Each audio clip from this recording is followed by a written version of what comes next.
What's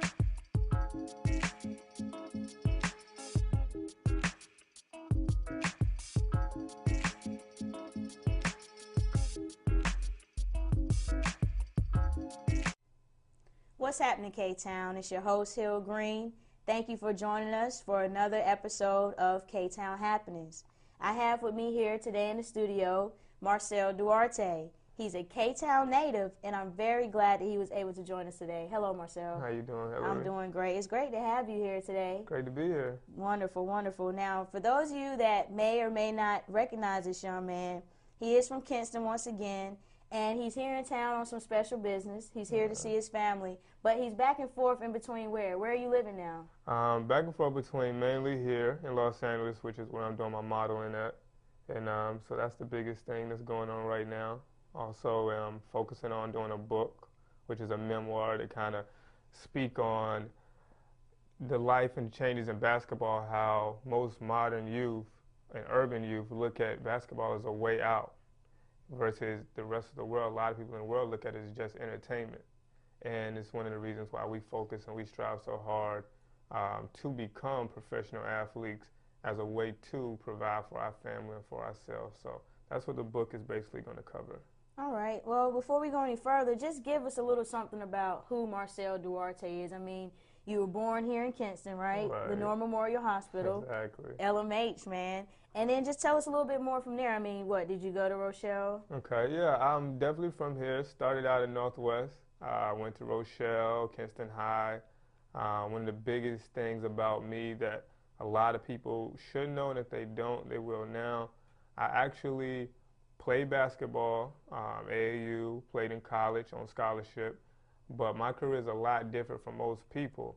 I actually didn't play in high school. I actually got cut all 4 years and still made it on to play in college in NCAA and on scholarship. So one big thing is just to show all the kids and the youth, especially in Kinston where my home is, that no matter the road bumps that you come across or how many people tell you, no, you're not good enough, or no, you need to do this, or you can never play here because of whatever reason, you can. And if you focus and believe in God and have faith in yourself, no matter what anybody says, you can achieve anything in this world. Wow, man, that's great. So you're probably the best example of perseverance, because most of the time when you think of someone who goes on further into their basketball career, you would think that they've been playing all their life. They've been playing organized basketball for high schools and stuff like that. So you're saying you did not play any at all at Kinston High School, but yet you were able to get a scholarship where? To Lees McRae? I was at Lees McRae first. And that's where? That's in Boone, North Carolina. Okay. Then I transferred after my coach there got fired, transferred to Plymouth State University, which is in New Hampshire. And that was one of the greatest years in career of my life there. I really loved it. One thing I do want to stress is that don't think that you can just go to Lincoln City or Holloway and just play basketball every day and that somebody's going to come and say, oh, we want you to play for such and such team. You still do have to put yourself out there. Not only work on the street court, but also be in the gyms, lift weights, make sure you're on the internet, making contact with coaches, letting them know who you are. Because at the end of the day, it's 1 million kids that play basketball. And the same talent you have, 1 million other kids have. But you have to be that one out of that million that steps up and says, I'm going to be this person. I'm going to make it here. And you put yourself out there. It's a lot of resources. The internet is global. So through emails and contacting coaches, just letting them know who you are and just keep your faith in yourself, and anything can happen. I mean, look at me. That's great. Now, as you were talking, it made me think about influences. And for those of you that are watching, you might think this young man looks familiar. It's probably because his mother is none other than the wonderful Betty Duarte, who's been teaching physical education for years here in Kinston. Almost 30 years. Almost 30 years, particularly. I mean, she taught me at Kinston High. She probably taught some of you all watching. And this is her son. And I think she's had a great influence on your life. And other than your mother, talk to us about your mother's influence and then some other influences that you've had. Okay. Yeah, my mother was one of my biggest influences. Some of you might know or not, my mother played basketball at Shaw University, actually when they won their first championship in the CI. She also coached at Kinston High for many of years, led them to conference championships. So basically growing up, that's all I was around. Um, then, from her, other influences would be Jerry Stackhouse, which is, one of Kinston's biggest people to come out of here, which is family to me. Outside of him, he showed me a lot of things, took me a lot of places where I was able to see more than the average person would be able to see, and which helped motivate me and not only build me as a great player, but build me as a great person. His mother, who I call Grandma Minnie, also has been a great influence, not just as how to live my life, but on a spiritual level also, which has came back to help me in my faith and achieving all of my goals. So. Okay. So that's great. So tell us a little about your experience as a basketball player, not only at Leeds McRae, but also in New Hampshire. Okay. Yes, at Leeds McRae, it's been real big for me. That's kind of where I got, started at, putting my name out there. I had a trainer there named John Sears. I called him Sarge. He actually took me to Florida one summer, to the University of Florida.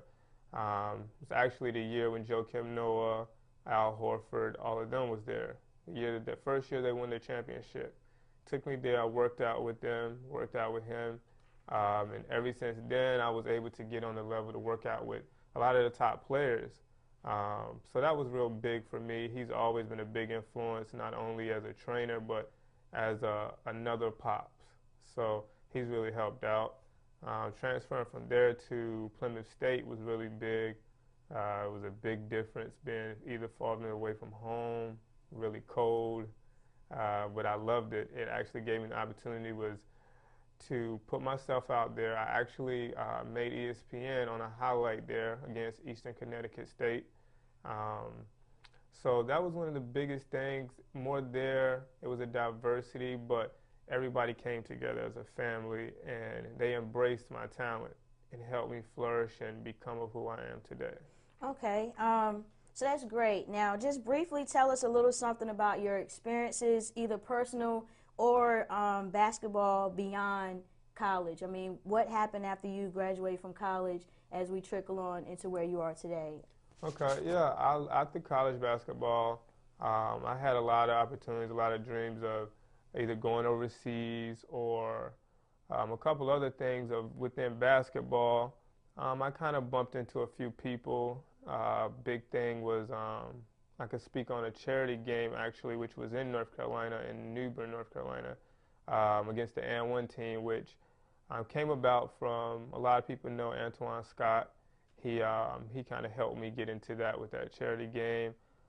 That was real good. I actually had 14 points, 6 dunks in that game, so wow, that was really big for me. With 6 dunks, so what was your name at that time? That game they called me the elevator, so Elevator. it was real big. Getting up there. But other than that, I started to, from my last year in college, wanted to get into writing, which is the memoir, the book I was focusing on earlier.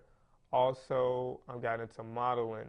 I actually reached out to Tyra Banks, which has helped me a little bit, and I actually from there linked up with this guy named Michael Maddox, which he's the #1 producer in modeling in the country right now.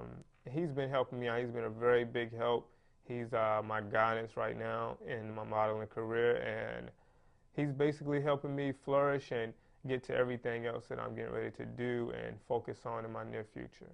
Wow, so that's really exciting. So I want you all to stay tuned with us. We're going to take a quick break, and when we come back, we're going to talk about Marcel's future.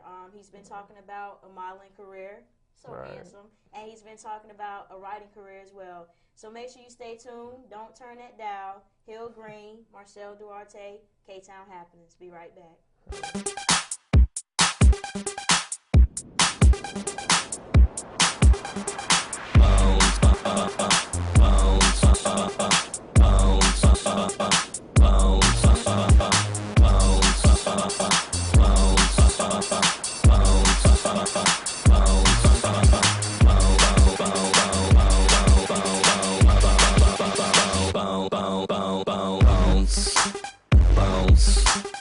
Welcome back, and thanks for joining us here at ETC TV, Channel 68 for K-Town Happenings.